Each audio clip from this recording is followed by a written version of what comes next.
Bonjour. Merci d'être là sous cette chaleur difficile. Merci d'être là pour discuter avec nous, avec Caroline Gouin, qui est directrice du développement à Télérama, et moi-même, qui suis directrice de la rédaction de Télérama, de ce grand événement que nous souhaiterions lancer en novembre et décembre. Pas que nous souhaiterions, que nous allons lancer, parce qu'un site lui est déjà dédié, les états généreux de la culture.fr. Et cet événement, nous le souhaitons à la mesure de ce qui se passe en France en matière culturelle aujourd'hui, c'est-à-dire beaucoup de plaintes, beaucoup de dolorisme, beaucoup de déclinisme, beaucoup de chagrin à cause du désengagement de l'État qui est réel, du désengagement des collectivités locales aussi. Mais on s'est dit qu'au moment des présidentielles à venir, il était temps de montrer que la culture était aussi quelque chose de formidablement vivant, et pas que des professionnels, des créateurs ou des journalistes qui râlaient, mais qu'il fallait aussi montrer que la culture, nous tous, nous comme journalistes et vous comme professionnels, comme artistes, comme créateurs, avions de l'énergie à revendre et qu'on faisait plein de choses en France qui méritaient d'être relayées et qui pouvaient donner des idées à nos institutions culturelles qui n'en ont pas toujours. Alors, le défi de ces états généreux de la culture, états généreux, on a trouvé ce terme parce que pour nous, médias, Télérama, amoureux de la culture depuis près de 70 ans, on va fêter nos 70 ans, enfin on ne les fêtera pas vraiment, parce que ça fait un peu vieux quand même, mais bon, on a 70 ans l'année prochaine. Il fallait montrer que la générosité de la part du média Télérama, elle vient de l'écoute par rapport à tout ce qui se fait en région, l'écoute, l'attention, pointer tout ce qui se fait de passionnant, et la générosité, elle se fait dans les régions de la part de quantité de scènes, de librairies, de petits cinémas, de musées, de lieux d'exposition, de théâtre, où il se passe des tas de choses qui ne sont pas toujours suffisamment relayées, mais qui peuvent donner des idées, parce qu'on se rend compte que là-bas, on fait parfois des choses exceptionnelles sans grands moyens, mais avec un enthousiasme exceptionnel, et que c'était exemplaire. On discutait hier, parce que ce qu'on fait avec vous aujourd'hui, on l'a fait dans le IN hier avec Jacques Lang, qui était notre grand témoin, parce que je trouvais que le parcours de Jacques Lang, depuis Nancy en 63 jusqu'à son ministère de la Culture et de l'Éducation nationale, et même ce qu'il fait à Lima aujourd'hui avec relativement peu de moyens, était sous le signe de la générosité, de la fête, de la générosité, de l'écoute, du don culturel. Et quand on voit, quand il raconte ce qu'il a fait, il est né en 39, donc ce qu'il a fait en 63 au Festival d'Avignon, il avait donc 24 ans, si je ne m'abuse, avec sa femme et quelques copains, quand il a lancé avec rien, parce que tous les artistes venaient bénévolement, il n'y avait pas un sou. Il nous expliquait, alors certes c'était des inconnus, mais il nous expliquait que ces inconnus du monde entier, d'Amérique latine, d'Europe de l'Est, vendaient leur voiture pour venir, faisaient des petits boulots sur place. Enfin bon, il ne s'agit pas de défendre le paupérisme en culture, mais de dire qu'on peut faire des choses si ces choses sont relayées, si ces choses sont peut-être mutualisées, si ces choses rayonnent, si ces choses s'organisent en commun. Et c'est ce qu'on aimerait aider à faire. Alors c'est parti de ce constat à Télérama qui, je suis là aussi pour parler du journal, hein. Il faut quand même dire qu'on a 500 000 abonnés et en gros, et qu'on vend en kiosque autour de 55 000 exemplaires. Donc c'est le premier magazine français, le premier magazine culturel en tout cas, et que si ça marche, Télérama, si ça continue à marcher, c'est parce que je pense on défend la culture, on est fidèle à nos principes dans un moment où tout le monde lâche un peu la culture, où même notre président ne semble pas passionné par la culture. Donc en restant fidèle à nos principes, à nos amours, avec rigueur, eh ben on voit que finalement on draine des tas de lecteurs, des tas d'abonnés qui sont amoureux de la culture eux aussi et qui en a plein. Donc ça, Télérama, en partant donc fidèle à ses objectifs culturels, en allant faire des reportages en matière d'art plastique, parce qu'on a un cahier critique qui fait plus de 20 pages, où des spécialistes d'art plastique, de musique, de photos, d'urbanisme, de design se déplacent pour voir ce qui se fait, les expos, ou font des reportages dans les pages magazines du début du journal. On s'est rendu compte, comme je le disais tout à l'heure, qu'il y a quantité de choses qui se font et qu'on ne relaye pas assez. On aimerait relayer davantage, mais bon, on ne le fait pas assez, même si notre site a pris vraiment énormément d'ampleur, et si maintenant l'abonnement à Télérama est un abonnement global, c'est-à-dire qu'on est abonné à la fois aux pages papier et à la fois au site. Donc on a tout en un. Télérama est un média totalement global. Donc on s'est dit qu'il était bon de prendre en main cet objectif, de montrer que la culture était vivante, que c'était de notre devoir, de notre mission, de notre rôle. Et on a décidé que dans 4 villes de France, et Paris ne sera pas la première ville pour ne pas être taxée de parisianisme, la première ville, ça sera Lyon, ensuite Marseille, Paris et Lille. Dans 4 villes de France, dans 4 lieux qui représentent les disciplines un peu différentes de la culture. Alors à Lyon, ça sera chez Thierry Frémaux à l'Institut Lumière. À Marseille, ça sera au Mucem, un musée donc récent. À Paris, ça sera au 104, lieu polyvalent. Et à Lille, ça sera au Théâtre National de Lille que dirige Christian Rauque. On va mener des débats qui auront été choisis par les directeurs de lieux, selon les exigences qu'ils sentent dans les amateurs de culture de la région dont ils s'occupent. Et on s'appuie aussi à chaque fois sur la presse locale, parce que là aussi, il ne s'agit pas de débarquer comme des carabiniers, mais de profiter de l'expérience des grands journaux locaux, avec des écoles, des étudiants aussi, Sciences Po, des écoles de journalisme ou même des lycéens qui vont représenter la jeune génération et les interrogations, les envies, les désirs de cette génération. Et aussi nous, on fait ça parce qu'on a envie de transmettre. On a l'âge qu'on a tous, mais il ne faut pas que la culture, elle s'arrête à notre génération. Moi, j'ai 2 fils, un de 30 ans, un de 20 ans, qui, hélas, j'ai peur d'avoir, toute passionnée de culture que je sois, j'ai peur d'avoir raté le coup. Et si ces gens-là si ces jeunes-là ne sont pas intéressés par la culture, n'y vont pas, si dans les salles de spectacle, on voit, comme d'habitude, des gens qui nous ressemblent, à nous, là, si on continue dans l'entre-soi, c'est perdu. Il faut vraiment penser à la transmission, au passage, à la diversité des publics, bien entendu. On a ce rôle-là. Donc, on a pensé que sur place, les personnes, les directeurs d'institutions avec qui on va travailler étaient plus à même de penser aux spécificités de leur public et de nous aider dans cette réflexion. Et il y aura à chaque fois, dans chaque ville, un grand témoin culturel. Alors, pour Paris...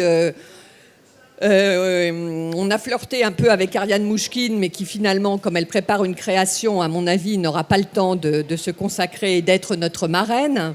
Mais on a Guédiguian à Marseille, on a Sylvie Testu à Lyon, qui est lyonnaise, et on a Marie Desplechin à Lille, qui est lilloise.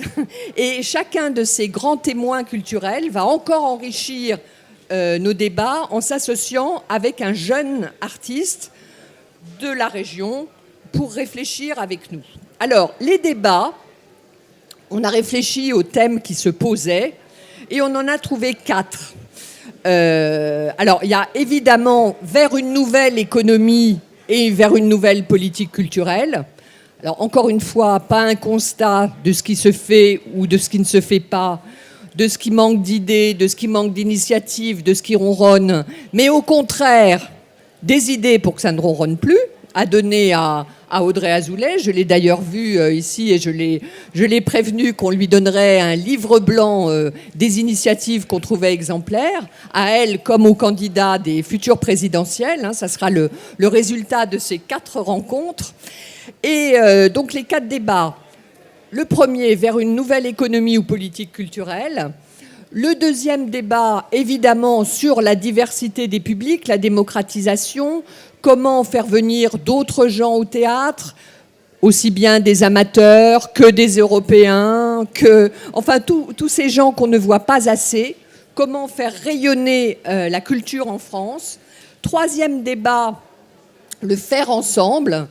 Vous savez qu'il y a quantité de choses qui se font dans les Fab Labs pour permettre aussi bien en matière de design, de technique, de numérique, de faire les choses autrement et moins cher, souvent gratuitement. Donc qu'est-ce que ça change dans nos pratiques culturelles ? En travaillant avec les gens du 104, on s'est rendu compte par exemple qu'on peut maintenant faire des batteries à base des nouvelles imprimantes, des batteries qui coûtent 100 €, qui sont pliables et que les batteurs peuvent mettre dans leur sac à dos.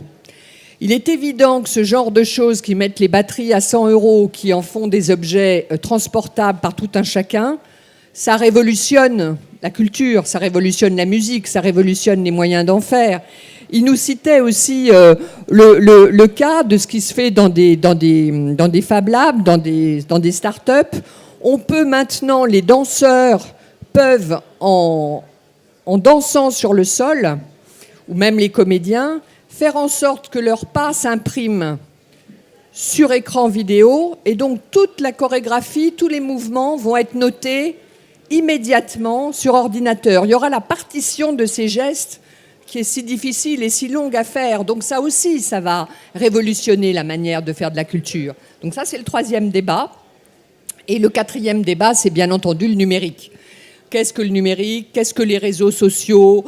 Qu'est-ce que le web peuvent changer à notre manière de faire de la culture, aussi bien pour l'art numérique, mais que pour le partage de tout ce qu'on fait ensemble.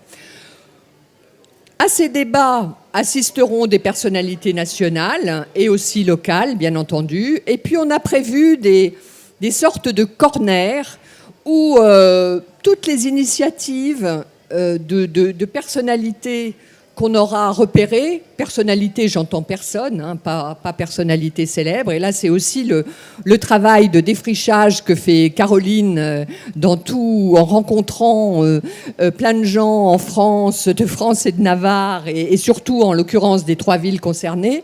Les initiatives qui semblent passionnantes à Caroline, qui est très férue de tout ça et très pointue sur le sujet, qui nous les remonte. Et on en parlera, on trouvera les moyens de les relayer par vidéo, de trouver le moyen de débattre. On voudrait trouver des moyens un peu innovants de faire des débats, plus interactifs, préparés peut-être sur Internet par des questions relayées sur le web qui s'afficheront sur des tableaux. Enfin, on voudrait... Tout ça, on y travaille d'arrache-pied en ce moment. On voudrait sortir un peu des sentiers traditionnels. Il ne suffit pas de le dire, il faut le faire. Donc il faut y réfléchir, il faut avoir des idées. Mais c'est en tout cas notre intention. Tout est en progrès, là. C'est le work in progress.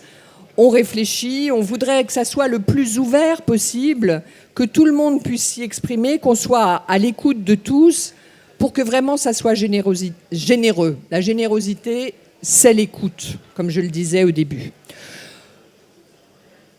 Est-ce que j'ai oublié des choses, Caroline ? Oui, on a ouvert un site le 22 juin. Le 22 juin, on a ouvert un site, je l'avais dit au début, dans lequel vous pourrez faire des tribunes ou apporter vos contributions, apporter vos idées, apporter vos expériences. Alors, sur ce site, il y a évidemment les 4 thèmes que nous avons choisis. Ce que vous y direz ou ce que vous pourrez apporter sera évidemment relayé pour nos débats, pour nos choix de personnalité. Et là aussi, ce site doit être un endroit où les gens parlent, s'expriment, se questionnent et réfléchissent ensemble. Voilà, Caroline, tu veux ajouter des choses ? Non, je voulais dire que ce site, c'est vraiment l'idée aussi, vraiment, mais tu l'as dit Fabienne, d'avoir une photographie la plus réaliste de ce qui se passe sur les territoires. Et pour nous, c'est la première fois qu'on lance une opération qui se sert de cet outil digital et qui permet aussi à chacun, de pouvoir venir témoigner et aux lecteurs de Télérama de voir aussi, parce que le lecteur Télérama, il va être évidemment un acteur important. Fabienne a parlé du lecteur papier qui lit le journal toutes les semaines. Le site de Télérama aujourd'hui, c'est 2,5 millions de personnes. Donc la communauté globale des lecteurs Télérama, c'est 4 millions de personnes. C'est 4 millions de personnes qui sont extrêmement impliquées en tant que citoyens sur l'importance que peut avoir la culture dans leur vie quotidienne, pour eux et pour les générations, comme tu l'as dit, qui viennent après. Donc c'est aussi très important qu'ils soient eux-mêmes le relais de ce que les professionnels pourront montrer et qu'ils ne se sentent pas abandonnés quand même, parce que c'est vrai que ce pouvoir politique qui financièrement lâche un petit peu le domaine de la culture, il y a aussi un sentiment d'être un peu abandonné, et ce site doit absolument fédérer toutes ces énergies, aussi bien de la part des créateurs que des spectateurs. Donc l'idée, c'est que sur ce site, tous nos lecteurs pourront voir ce qui se fait à côté de chez eux ou ailleurs. Et puis ce numéro spécial que la rédaction va consacrer. Oui, le 29 octobre, on va faire un numéro spécial pour bien lancer l'événement. Un numéro spécial Télérama, les états généreux de la culture, avec des reportages, des enquêtes sur tout ce qui se fait de généreux et de partageurs dans nos régions. Donc c'est pour ça que si vous avez des idées, idéalement, ce qu'on fait, ça devrait être un inventaire des initiatives exemplaires et heureuses qui se passent en France en ce moment. Et qui donne des idées à tout le monde. C'est très ambitieux de notre part. Ça fait un peu peur aussi parce qu'il y a une grande responsabilité, mais je pense qu'on doit tous prendre dans nos rôles les plus variés, nous en tant que médias, essayer de faire passer les choses, essayer de les relayer, essayer de montrer en quoi elles sont essentielles. Et vous, eh bien, de nous les dire. Je pense à l'heure actuelle, c'est un peu le cadre de ce que dit Olivier Py dans l'édito qu'il a fait pour ouvrir son festival. Je pense que la culture, en matière de politique, a un rôle énorme à jouer. La culture, c'est le lieu où les gens se rencontrent, se rassemblent. On le voit aujourd'hui, à l'heure de l'horrible attentat de Nice. Eh bien, après le Bataclan, il y avait eu une chute de fréquentation. Là, tout est rempli. Le in comme le off, on nous a confié que à l'heure d'aujourd'hui, ils ont fait les mêmes chiffres, aussi bien dans le in que dans le off, que l'année dernière en fin de festival. Donc ça veut dire que les gens se rassemblent, ils ont besoin d'être ensemble pour avoir chaud, pour penser ensemble le collectif, à un moment où on sent que, évidemment, les politiques sont un peu en déroute, en faillite, ne savent plus bien trop quoi penser, trop quoi faire, sont paumés dans des querelles politiciennes, et ça va ne faire que s'amplifier à l'horizon des élections de 2017. Donc je pense que la culture et les artistes et les créateurs ont vraiment pas des leçons, mais enfin des encouragements, des signaux à donner. Au moins celui de prendre le temps de la réflexion, du réfléchir, du silence, du recueillement, de l'écoute, et de ne pas être dans cette course hystérique qui n'amène rien de bon. Donc déjà, le temps de la représentation, le temps du spectacle, c'est ça. C'est déjà être ensemble, écouter, s'écouter, prendre la mesure de l'autre, ce qu'on ne fait pas au théâtre. Quand on est dans le public, on respecte l'autre, on l'écoute, quel qu'il soit. Et on ne le fait pas assez dans notre société de tous les jours. Donc déjà ça, le lieu du théâtre, cette salle qu'est le théâtre en soi, c'est révélateur, c'est magnifique. Donc je crois vraiment, Télérama croit, nous tous croyons que la culture, et vous, avez des signaux vraiment forts à donner dans la France d'aujourd'hui. Et on a une chance énorme, c'est que le public suit. Le public est là, on le voit. Et ça, c'est magnifique. Si vous avez des questions à nous poser sur ce projet très ambitieux, qui nous fait un peu peur à nous-mêmes, hein, mais en même temps, c'est bien de se donner des frissons.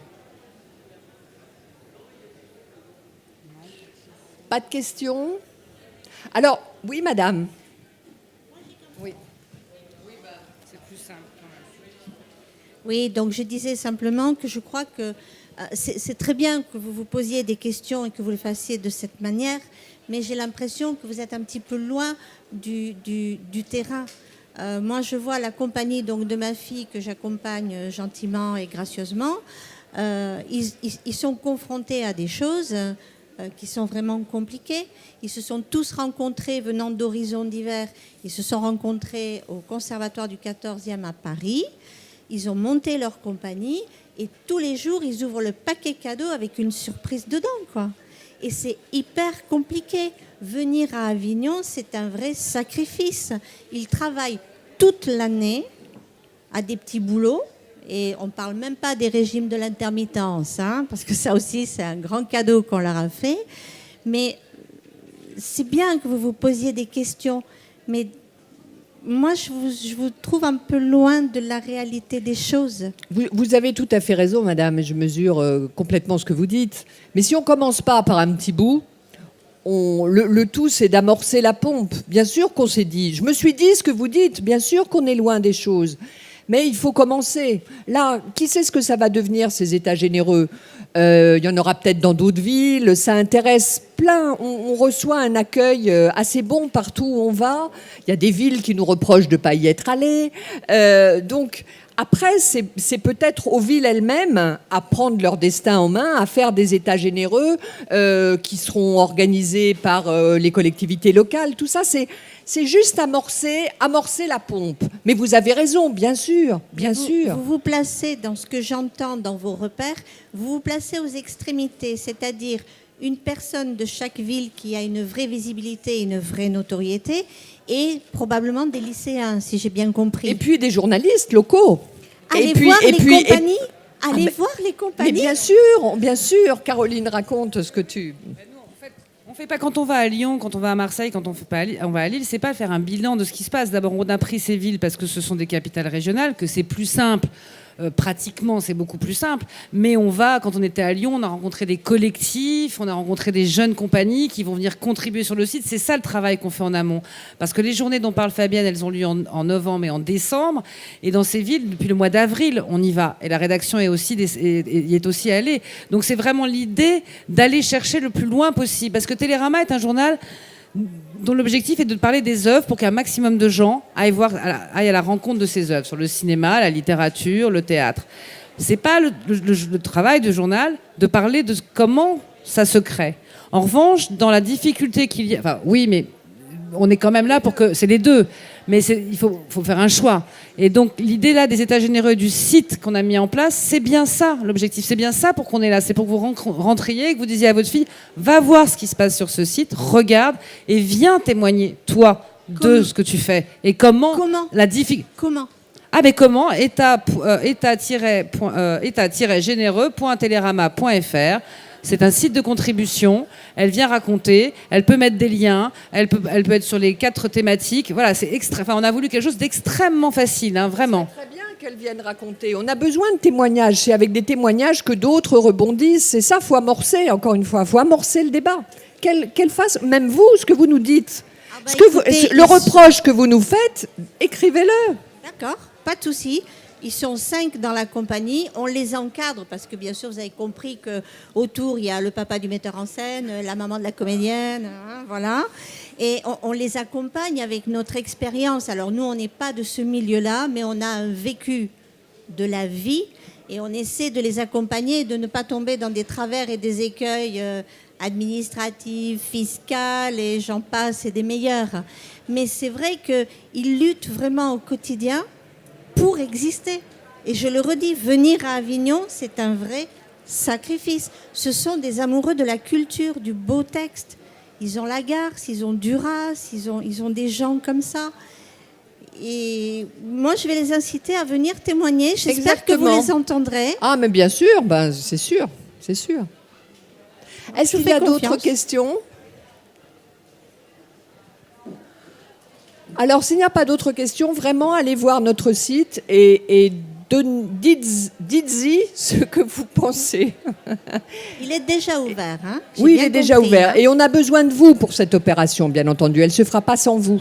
Mais c'est ça aussi la générosité, c'est avoir besoin des uns des autres. C'est, comme le disait quelqu'un qu'on a rencontré hier, la générosité, c'est pas seulement donner, c'est aussi savoir recevoir. Donc, on attend tout ce que vous voudrez bien nous dire pour nous essayer de faire les meilleurs états généreux possibles. J'ai un gros mailing à faire, mais comptez sur moi. Dans les 48 heures, vous allez me voir passer. Parfait. Merci à tous de nous avoir écoutés.